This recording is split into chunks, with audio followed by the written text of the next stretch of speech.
Here are the top stories for today, December 22, 2020. Malacanang assures justice will be served for the victims of the killing of an unarmed woman and her son in Tarlac.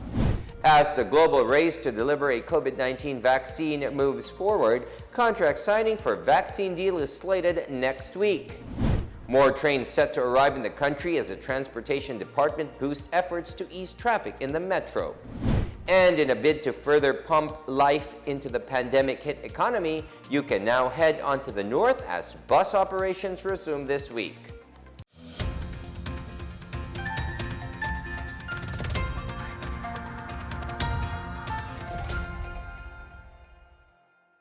Good day, I'm William Theo. Welcome to the PNA Newsroom.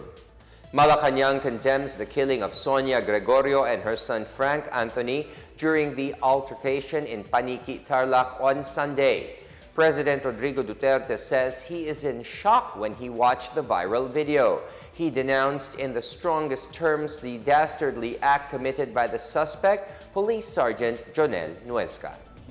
Hoy kayong mga pulisya, mahal ko kayo kasi nagtatrabaho kayo. Nakita naman ninyo kung gaano ko kayo kamahal. I went to the extent of going to Hulo to just pay homage to the bravery of our policemen and soldiers. Pero kayo may mga sakit, may mga topak. And I am sure that by now, he should not be allowed to go out. Because double murder yun eh. Double murder is a serious offense, a grave offense. So, from the time you are arrested up to the time that you are hailed to court to answer for the death of those two persons, innocent ones, walang bail ka. So, pag nahuli ka, diretso-diretso na yan. And I don't think that you can escape the rigors of justice because nakuha sa TV, pati ako napanganga. Kawala-walang kwenta.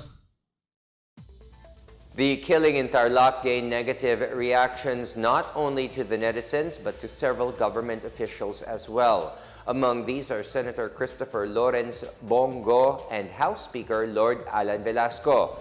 Senator Go condemns the brutal killing of Sonia and Frank Gregorio of Paniki, Tarlac and assured assistance in any form to the kin of the victims. He also said that the suspect would be brought to justice. Meanwhile, House Speaker Lord Alan Velasco urged the leadership of the Philippine National Police to remind its ranks of the proper and responsible use of their weapons. Velasco said policemen should also apply nonviolent means as much as possible. He expressed hope that the circumstances surrounding their deaths are investigated thoroughly and that justice would ultimately be served. Murder charges have been filed before the Paniki Tarlac Regional Trial Court against Senior Master Sergeant Jonel Nuesca. No bail was recommended by the prosecutors for Nuesca. Based on records from the Philippine National Police, Nuesca has faced several cases in the past. These include 2 homicide charges in May and December last year, which were both dismissed for lack of substantial evidence.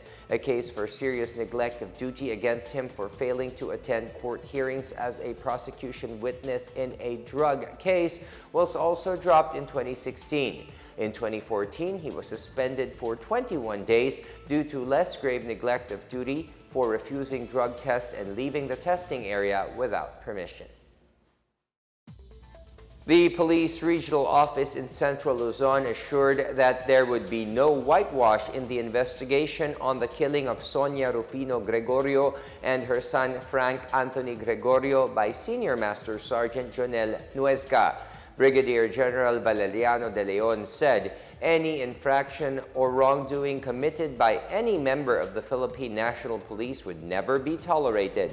De Leon assured the public and the family of the victims that justice will be swiftly given to them. Meanwhile, Tarlac Governor Susan Yap said there are no sacred cows in the province and the full force of the law should be imposed against Nuesca. The suspect turned himself into the police in Rosales, Pangasinan hours after the shooting incident. He is now under the custody of the Paniki police and is facing administrative and criminal charges for double murder. National Policy Against COVID-19 Chief Implementer and Vaccine Czar Secretary Carlito Galvez Jr. says the Philippines may soon be getting 20 million doses of AstraZeneca vaccine. Galvez says the deal may be signed by Monday or Tuesday next week. He also adds that another deal for 30 million doses of Indian-made Novavax may also be signed this month. Aside from these brands, the government is also looking into several other suppliers such as Sinovac of China, Gamaleya of Russia, Sputnik V of Russia, and Moderna and Pfizer of the United States. President Rodrigo Duterte reiterates his concern over the use of firecrackers, saying there are issues on the quality and safety of the products. In his talk to the people last night, Duterte hits manufacturers for not properly putting their labels and warnings for each of them. He said he understands the concern of the manufacturers, but he will not allow such harmful products to proliferate in the market. I really understand you. I might even sympathize with you. Loss of earnings and you are driven out of business. But the problem is the higher duty of government to protect public interest, public health. And mga package ninyo, wala kayo. You do not assume any responsibility at all. Wala akong nakita na may hinabol ang gobyerno at nakulong dahil sa inferior or wrongly manufactured firecrackers. Until and unless we can come up with that, wala tayong mahabol sa inyo. They are using a product made by you which is capable of death, getting blind, losing your fingers. In the years that dumaan. While countries across the world race to deliver vaccine shots to fight the COVID-19 pandemic, vaccine hesitancy is an issue that has lingered in the Philippines, fueled by a vaccine dengue scandal. To better emphasize the importance of being inoculated with a COVID-19 vaccine, no less than the president himself offered to be the first in line to receive it. Should he get the shot first? Let us know the thoughts of some of our kababayans in our Boses ng Masa.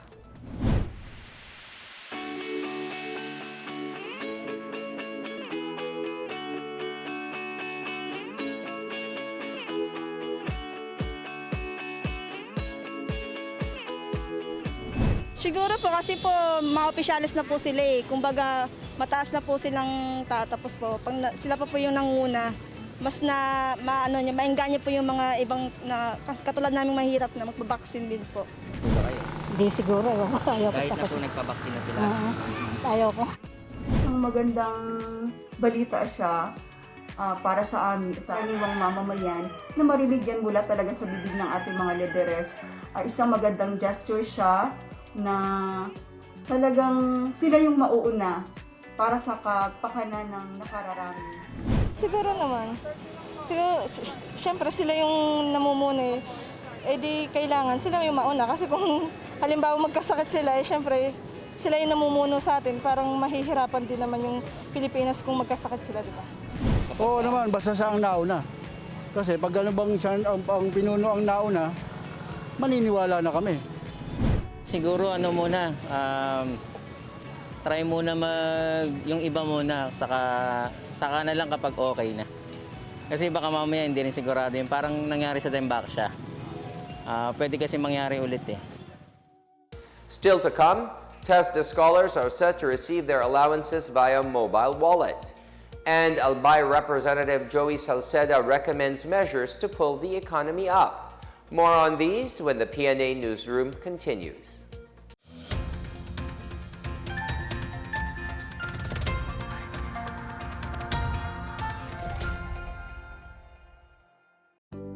Alamin kung paano ang tamang pagsusuot ng surgical mask.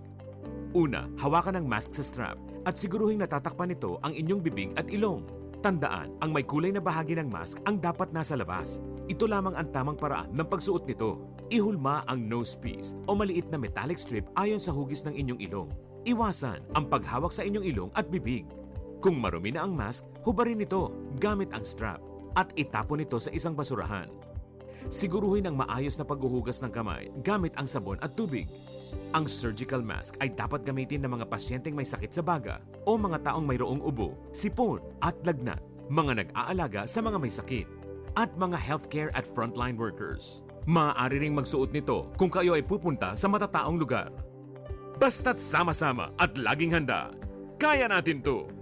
Isang paalala mula sa DOH, PCOO, KBP, at nang himpilang ito.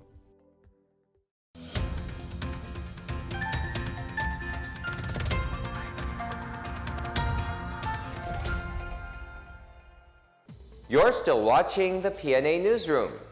The United Nations International Children's Emergency Fund, or UNICEF, supports the government's decision allowing the pilot implementation of limited face-to-face classes in certain areas with low risk of COVID-19. However, UNICEF says this requires several policy measures and clear guidance at the national level. These include continuous testing, use of masks, hygiene promotion and access to functioning water, sanitation and hand washing facilities, social distancing, transportation to and from school, disinfection and ventilation of classrooms, safe food preparation, proper waste disposal, and prevention of stigma and discrimination. Meanwhile, the Department of Education said it has reviewed various international and local health studies, including the recommendation of the UNICEF for the implementation of physical classes. DEPED says it would be highly selective for the implementation with stringent conditions already outlined. Over 274,000 scholars of the Technical Education and Skills Development Authority, or TESDA, are set to receive their allowances via the mobile wallet GCash. Secretary Isidro La Peña said this would enable TESDA scholars to fully utilize their allowance without having to go to TESDA offices and risk catching COVID-19. Based on TESDA's guidelines on scholarship programs under the new normal, 50% of the training support fund will be given to the scholars within 2 weeks from the start of the training. The remaining amount shall be released if the scholars have attended 80% of the training. The Department of Transportation on Monday signed a contract to order 240 train cars for the Metro Manila Subway project. The contract was signed by DOTr Secretary Arthur Tugade and Sumitomo General Manager for Social Infrastructure Business Division Hidemasa Kozawa. The contract has a total approved cost of almost 367 billion pesos, financed by the Japan International Cooperation Agency, or JICA. The DOTr said a single train of the MMSP could carry 2,200 passengers. This potentially clears up to 1,300 cars, 220 jeepneys, or 60 buses from the Metro Manila roads. The first phase of the MMSP is a 34-kilometer long underground railway system running from Valenzuela City to Parañaque City, ending at the Ninoy Aquino International Airport Terminal 3. The first phase began construction 2019 and will be operational by 2022. The chairman of the House Ways and Means Committee said the government should ramp up spending to pull the economy out of its slump. This as a government economic bulletin show that the current account in the balance of payments rose to a surplus of $8.7 billion, or 2.4% of the gross domestic product during the first 3 quarters of 2020. Albay Representative Joey Salceda said not ramping up government spending may lead to extended economic sluggishness. He said while having more savings and investments is not a good idea when the country needed to jumpstart new industries. Salceda said with the extension of the validity of funds under the Bayanihan to Recover as One Act, there is a chance for the country to spend it all and soon. He said the silver lining is to purchase vaccines against COVID-19 as the peso is strong and the country's credit ratings are robust. In our business news, motorists will have to pay more for fuel ahead of the Christmas holidays. This Tuesday morning, gasoline prices increased by 75 centavos per liter, while diesel prices went up by 85 centavos per liter. The announcement came from oil players such as Clean Fuel, Petrogas, Sea Oil, Shell, and Total. Sea Oil and Shell also announced a price hike on kerosene products by 80 centavos per liter. This is the 7th consecutive week of price increases for diesel and kerosene, while gasoline prices have been on the rise for 4 straight weeks.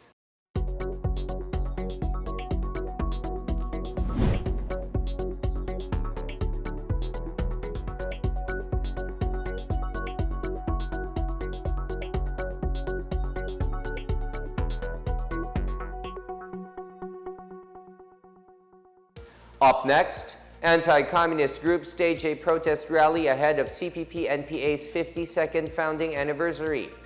And you can now head onto the north as bust operations resume this week. The PNA Newsroom returns after these reminders.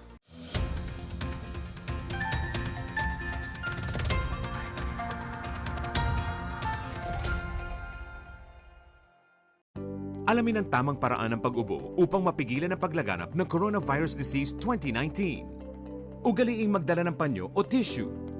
Kung uubo o babahing, takpan ang buong ilong at bibig gamit ang panyo o tissue. Kung walang dalang panyo o tissue, maaaring gamitin ang braso na pantakip. Kung nakararamdam na kailangan umubo o bumahing, agad na dumistansya sa mga tao sa paligid. Huwag dumura kung saan-saan, gumamit ng tissue at itapon sa basurahan. Ugaliin ang paghuhugas ng kamay at paggamit ng alcohol o hand sanitizer upang mamatay ang mikrobyo. Basta't sama-sama at laging handa, kaya natin to! Isang paalala mula sa DOH, PCOO, KBP at ng himpilang ito.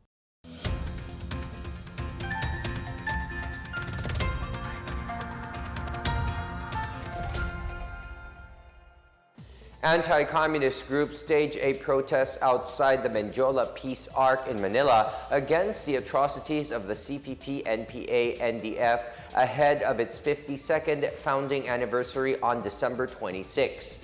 The group said NPA members should return to the fold of the law rather than spread their irrational ideologies and senseless armed movement. Liga Independencia Pilipinas Secretary General Pep Goita hit the CPP-NPA for pushing the youth to become rebels and exploiting child warriors.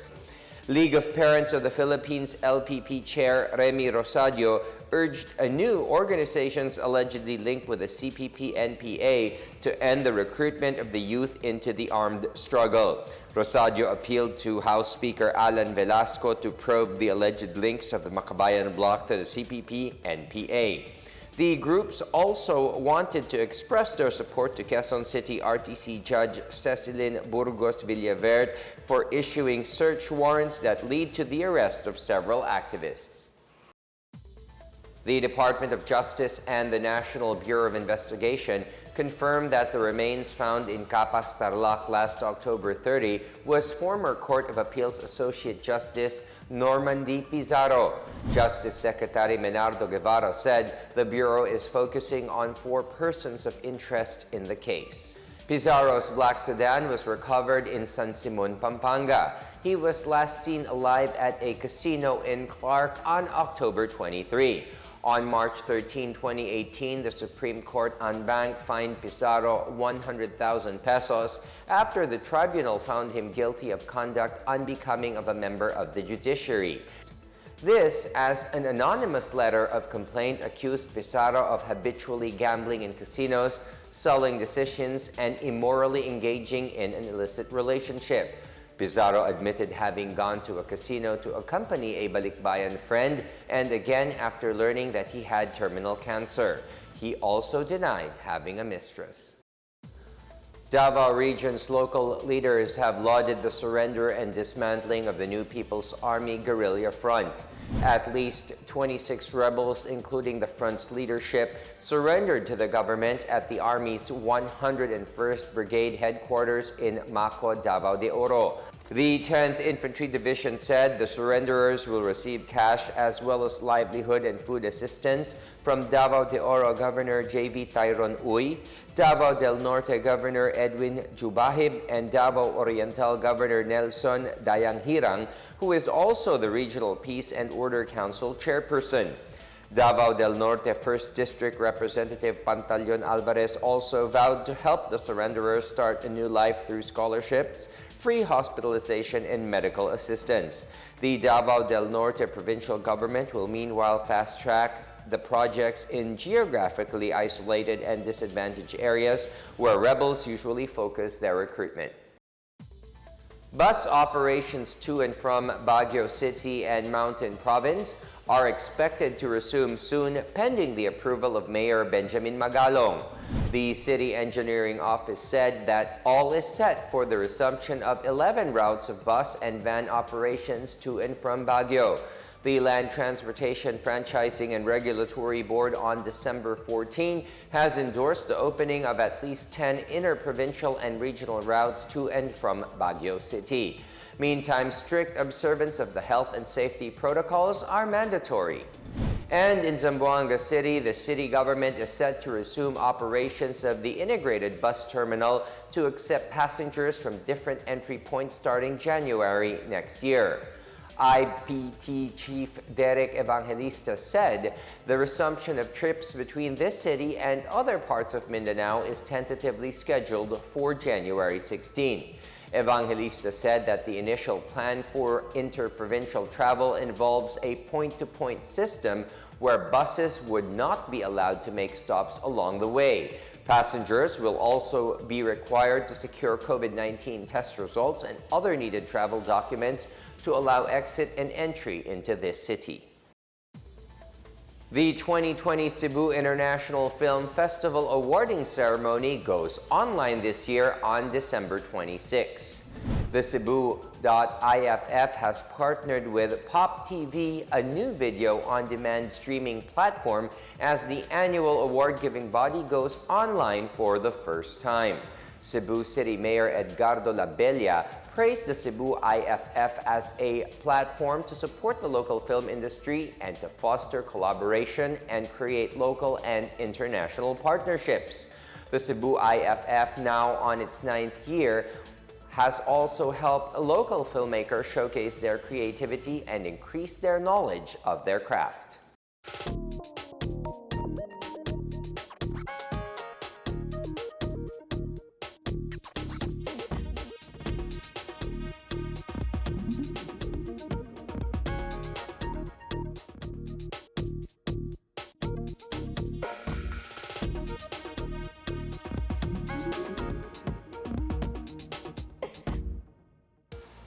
Let's take another look at today's biggest stories.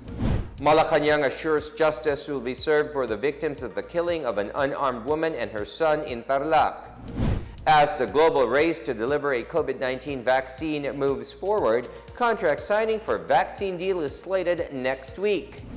More trains set to arrive in the country as the Transportation Department boosts efforts to ease traffic in the metro.